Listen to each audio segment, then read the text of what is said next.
सोचिए अगर आप एक फर्नीचर स्टोर से टेबल खरीदने जाते हैं, फिर उस टेबल को स्टोर में खुद ही उठाते हैं, घर खुद लेकर जाते हैं और आखिर में असेंबल भी खुद ही करते हैं। यानी प्रोडक्ट कंपनी का, लेकिन काम आपका। और सबसे इंटरेस्टिंग बात यह है कि आप फिर भी खुश हैं। लेकिन कैसे? आइए समझते हैं आइकिया की एक मास्टर बिजनेस स्ट्रेटेजी जिसने फर्नीचर बेचने का पूरा तरीका ही बदल दिया। आइकिया दुनिया की सबसे फेमस फर्नीचर ब्रांड में से एक है और ऐसा माना जाता है कि वो अपने कॉम्पिटिटर से काफी कम प्राइस पे फर्नीचर्स बेचते हैं।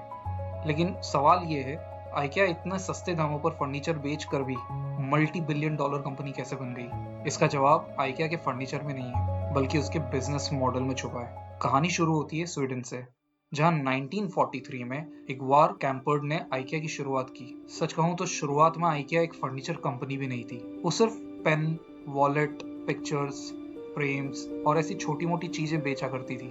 लेकिन धीरे धीरे इग्वान ने नोटिस किया कि फर्नीचर की डिमांड बहुत तेजी से बढ़ रही है मार्केट में।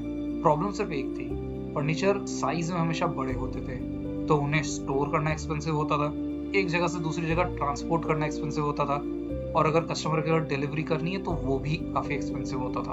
और यही वो प्रॉब्लम थी जिसने आइकिया के सबसे पावरफुल बिजनेस आइडिया को जन्म दिया, फ्लैट पैक फर्नीचर्स को पूरी तरह असेंबल करके बेचने की बजाय आइकिया ने उसे अलग अलग पार्ट्स में पैक करना शुरू किया। अब सोचिए, जहां एक ट्रक में पहले सिर्फ कुछ टेबल्स और कवर्स आते थे, अब उसी ट्रक में कई गुना ज्यादा फ्लैट बॉक्सेस भेजे जा सकते हैं। मतलब कम स्टोरेज स्पेस, कम ट्रांसपोर्टेशन कॉस्ट और कम डिलीवरी कॉस्ट। सिर्फ असेंबल करना बाकी रह गया। लेकिन आइकिया ने यहाँ भी एक स्मार्ट मूव खेला। फर्नीचर असेंबल करेगा कौन? खुद कस्टमर्स। मतलब आइकिया ने अपना बिजनेस का एक हिस्सा बिना सैलरी दिए कस्टमर्स को दे दिया। बदले में कस्टमर्स को मिला कम प्राइस में स्टाइलिश फर्नीचर। लेकिन आइकिया की ये मास्टर स्ट्रेटेजी सिर्फ फ्लैट पैक फर्नीचर तक सीमित नहीं थी। अगर आपने कभी आइकिया स्टोर विजिट किया होगा तो आपने नोटिस किया होगा कि आप सीधे अंदर जाकर अपना प्रोडक्ट उठाकर बाहर नहीं निकलते।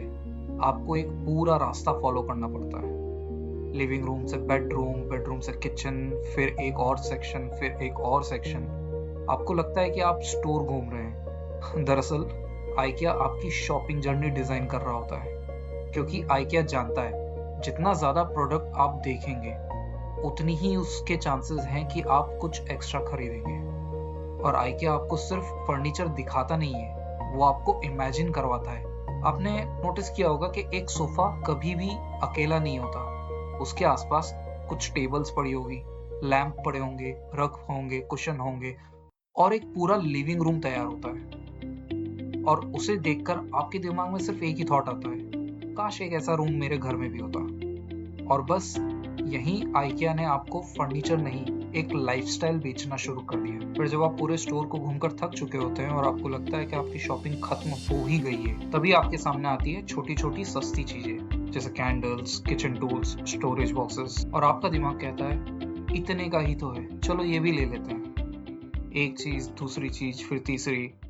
और जब बिल आता है तब आपको याद आता है कि आप तो सिर्फ एक टेबल खरीदने आए थे। तो आइकिया के सक्सेसफुल होने का राज उसका फर्नीचर नहीं है, बल्कि हर छोटी प्रॉब्लम को एक स्मार्ट बिजनेस अपॉर्चुनिटी में बदलने की उसकी सोच है। जैसे फ्लैट पैक फर्नीचर से कॉस्ट कम की, कस्टमर को अफोर्डेबल प्राइस पे फर्नीचर दिया और अपने स्टोर्स को एक ऐसा एक्सपीरियंस बना दिया जहां फर्नीचर सिर्फ दिखाया नहीं जाता है, उसे महसूस कराया जाता है। शायद यही एक सोच ने स्वीडन में शुरू हुई उस छोटी सी एक कंपनी को दुनिया के सबसे सक्सेसफुल फर्नीचर ब्रांड में से एक बना दिया। क्योंकि आइकिया ने सिर्फ फर्नीचर नहीं बेचा, उसने फर्नीचर बेचने का पूरा तरीका ही बदल दिया।